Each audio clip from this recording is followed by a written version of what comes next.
Hello all. இன்றைக்கி நம்ம காரசாரமான பீக்கங்காய் பச்சடி எப்படி பண்ணுறதுன்னு பார்க்க போகிறோம்.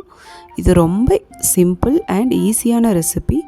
பேச்சுலர் பசங்க அண்ட் ஒர்க்கிங் விமன் யாராவது இருந்தால் கண்டிப்பாக இந்த ரெசிப்பியை சேவ் பண்ணி வச்சுக்கோங்க. இது பண்ணுறதுக்கு மேக்ஸிமம் 5 மினிட்ஸ் தான் ஆகும். இப்போது இந்த சட்னிக்கு தேவையான பொருட்கள் பார்க்கலாம். ஒரு 10 பல் பூண்டு, 10 பச்சை மிளகா, ஒரு நெல்லிக்காய் சைஸ் புளி, 2 ஸ்பூன் ஜீரகம் எடுத்திருக்கேன். நான் பீக்கங்காவை தோல் நீக்காத அப்படியே கழுவிட்டு ரஃப்பாக சாப் பண்ணிக்க போகிறேன். ஏன்னா நம்ம மிக்சியில் போட்டு அரைக்கிறதுனால ரொம்ப பொடி பொடியாக நறுக்கணும் அப்படிங்கிற அவசியம் இல்லை.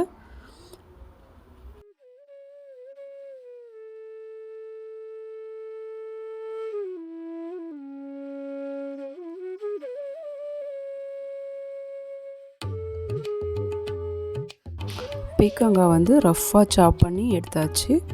இப்போது ஸ்டவ் பற்ற வச்சு ஒரு பேன் வச்சு 2 ஸ்பூன் நல்லெண்ணெய் விட்டுக்கோங்க. இந்த பச்சடிக்கு மற்ற ஆயில் விட நல்லெண்ணெய் சேர்த்திங்கன்னா இன்னும் டேஸ்ட் நல்லாயிருக்கும். எண்ணெய் சூடானதும் நம்ம எடுத்து வச்சுருக்க பூண்டு போட்டுக்கலாம். பூண்டு ரொம்ப கலர் மாற தேவையில்ல. ஒரு லைட் ப்ரௌன் வந்த உடனே நம்ம எடுத்து வச்சுருக்க பச்சை மிளகா போட்டுடலாம். பச்சை மிளகா முழுசாக போடாமல் நான் 2 உடச்சி போட்டிருக்கேன்.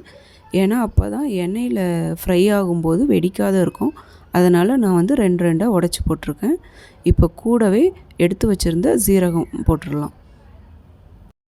இப்போது இது எல்லாமே கொஞ்சம் நேரம் வதங்கட்டும். ஒரு 1 நிமிஷம் வதக்குனா போதும்.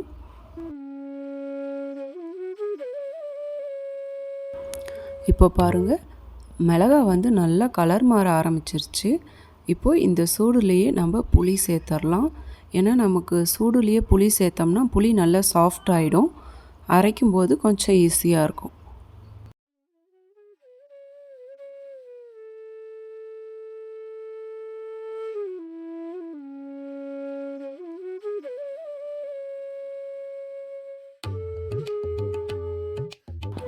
புளி நல்லா சாஃப்ட் ஆகிடுச்சு.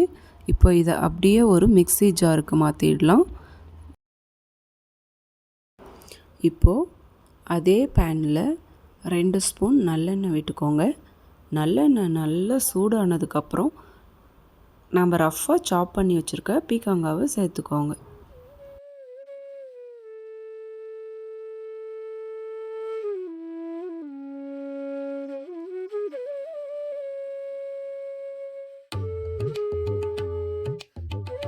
பீர்க்கங்காய் சேர்த்துட்டு வதக்கும்போது நீங்கள் மூடி போட்டு வேக வைக்க வேண்டாம். ஏன்னா மூடி போட்டு வேக வைக்கும்போது பீர்க்கங்காய் தண்ணி விட ஆரம்பிக்கும். அதனால் நீங்கள் ஓப்பன் பாட்லேயே மூடி போடாமல் வதக்கிக்கோங்க. மீடியம் ஃப்ளேமில் இந்த பீர்க்கங்காயை நல்லா வதக்கி விட்டுருங்க. ஒரு 3 to 4 மினிட்ஸில் பீர்க்கங்காய் நல்லா கலர் மாற ஆரம்பிச்சிரும்.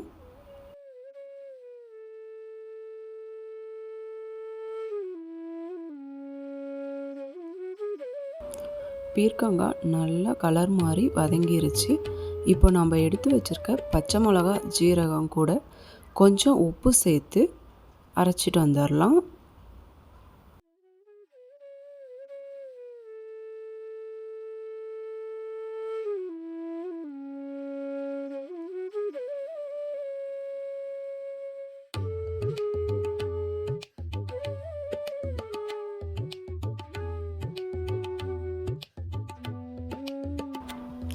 ரொம்ப நைஸாக இல்லாத கொஞ்சம் கொரகொரப்பாக நான் அரைச்சி எடுத்திருக்கேன். இப்போது இது கூட நம்ம வதக்கி வச்சுருக்க பீக்கங்காவும் சேர்த்து அரைச்சிக்கலாம்.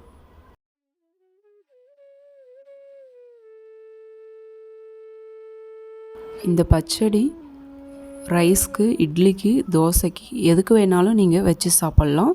ஆனால் சூடான ரைஸ் கூட சாப்பிடும்போது ரொம்ப நல்லாயிருக்கும். உங்கள் வீட்டில் காய் சாப்பிடாத குழந்தைங்க யாராவது இருந்தாங்கன்னா நீங்கள் கண்டிப்பாக இந்த பச்சடி செஞ்சு கொடுங்க. பீர்க்கங்காய் நல்லா அரைச்சி எடுத்தாச்சு. இப்போது இதுக்கான தாளிப்பு பார்க்கலாம். அதே பேனில் ஒரு 4 ஸ்பூன் நல்லெண்ணெய் விட்டு கொஞ்சம் கடுகு சேர்த்துக்கோங்க. கடுகு நல்லா பொரிஞ்சு வரணும். கடுகு நல்லா பொரிஞ்சதும் 1 ஸ்பூன் உளுத்தம்பருப்பு சேர்த்துக்கோங்க. உளுத்தம் பருப்பு நல்லா பொன்னிறமாக மாறுற வரைக்கும் பொரியிட்டோம். இந்த பச்சடிக்கு ஒரு பெஸ்ட்டு சைட் டிஷ் கத்திரிக்காய் வறுவல். நம்மளோட அடுத்த ரெசிபி அதுதான், மறக்காமல் செக் பண்ணி பாருங்கள். அடுத்தது கருவேப்பிலை ஒரு கைப்பிடி போட்டுக்கலாம். கருவேப்பிலை நல்லா பொரிஞ்சு வந்ததும் நம்ம அரைச்சி வச்சுருக்க சட்னியை இதில் போட்டு நல்லா மிக்ஸ் பண்ணிடணும். நல்லா மிக்ஸ் பண்ணி விட்டுட்டு ஸ்டவ்வை ஆஃப் பண்ணிடலாம்.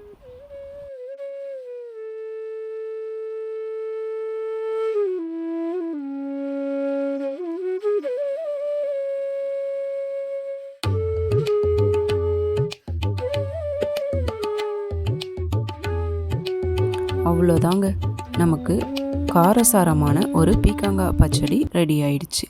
நல்ல சூடாக சாதம் வச்சு ஒரு 2 ஸ்பூன் இந்த பீக்கங்காய் பச்சடி வச்சு மேலே நெய் ஊற்றி சாப்பிட்டிங்கன்னா அவ்வளோ அருமையாக இருக்கும். நெய் பிடிக்காதவங்க நல்லெண்ணெய் சேர்த்தும் சாப்பிட்லாம். இது சிம்பிளான ரெசிபி மட்டும் இல்லை, ஹெல்த்தியான ரெசிபி கூட.